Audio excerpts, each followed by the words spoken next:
there's the way I've been describing it, there's a struggle between good and evil going on inside the mind of every single person. Okay? And when evil wins in the mind of a person, that's when society has to put that person in jail. Meaning we have to, the battle of good and evil didn't get won inside the head, so we're going to have to do it from outside. And when good wins inside the head, that's like when, you prevented yourself from doing the thing that you thought of. Let's say maybe you thought of beating the shit out of someone and you said, no, I don't want to do that. That's a bad idea, Now, so jihad, the internal struggle version is related to the religious concept, which is, since the religion declares what the supposed bad things are, sins, and according to this religion and a lot of religions, the idea is if I want something and that religion calls it a sin, there's a struggle there, and I'm supposed to cave, right? That's just by default. I'm supposed to cave there. Right? Am I explaining that correctly? That's the good version of jihad?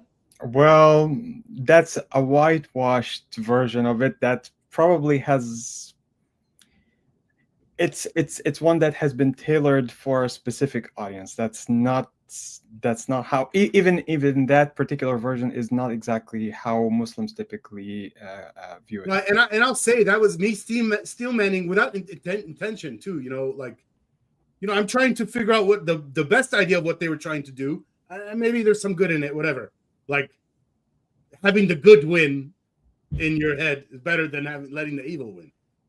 Well, I think in part what's actually happening here is that you are using the kind of rhetoric that has been very prevalent in the past maybe 10 or 20 years that has been presented by Muslims as what... in other words, I was indoctrinated. Sorry for interrupting. Yeah, so no, well, yes and no, because the worst type of or the most effective type of propaganda is not one that is a pure lie. It's one that has a truth that is twisted, exaggerated, rebranded in a certain way that would probably hide what the reality is, and what they want you to know is. So first of all, the idea of jihad is, when you're just looking at the word on its own, it's just meaning struggle and effort. It doesn't have this kind of theological, religious implication just from the word itself. It's a word that people use in everyday life. When you say I'm putting an effort into this, أنا أضع جهدا, which is a word, juhd, it's a word that is directly connected to the same root. And the word jihad, or even mujahada, you would find in some resources, they use the word mujahada, is also there. The thing about this, however, is that this idea of inner struggle is a really Western idea. It has nothing to do with the way that Muslims do it, because this kind of idea empowers the individual way too much, where in fact, from the point of view of Muslims, you're actually supposed to be aware of people watching you, essentially, and making sure that you are behaving. So the discipline comes not from within exactly, it's coming from without. Let me give you a couple of items that are related to this.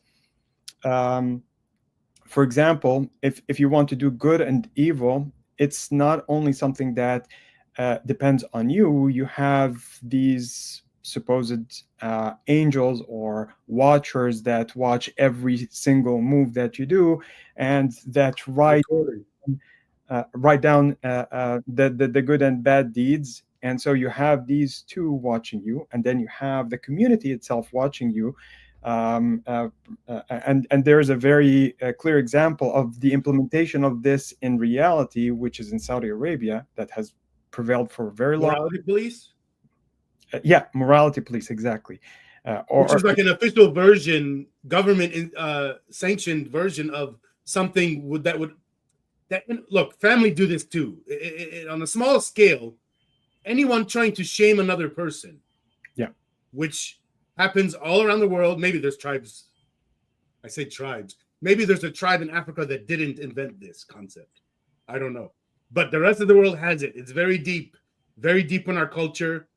It's one of those matrices that people need to escape. Okay. To add to that a little bit, I can do good without, what is it? Shaming myself for the bad things, something like that. Shame yourself so you don't do bad things. And it's like, and the way they say it, their logic is, if I don't feel shame, if I don't feel bad, then I'm gonna do the bad thing. That shit's retarded. Right. I'm getting angry. I need to calm down for a second. I get angry about stupid things. When I see stupid. I'll let you continue. Let me calm down. Yeah, but the thing about this, it's essentially it's not exactly a morality police as such. It's it has kind of a lengthy name. The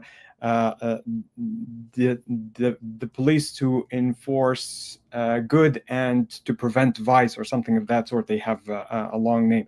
So it's a kind of an institutionalized way of imposing these ideas on people. They would go about in the streets looking for people who have done some violations, and they would basically, between reprimand them, arrest them, do whatever it is that they want to do. So this idea of inner struggle is not probably something I would emphasize too much as it's more like a collectivized version of inner struggle, which right.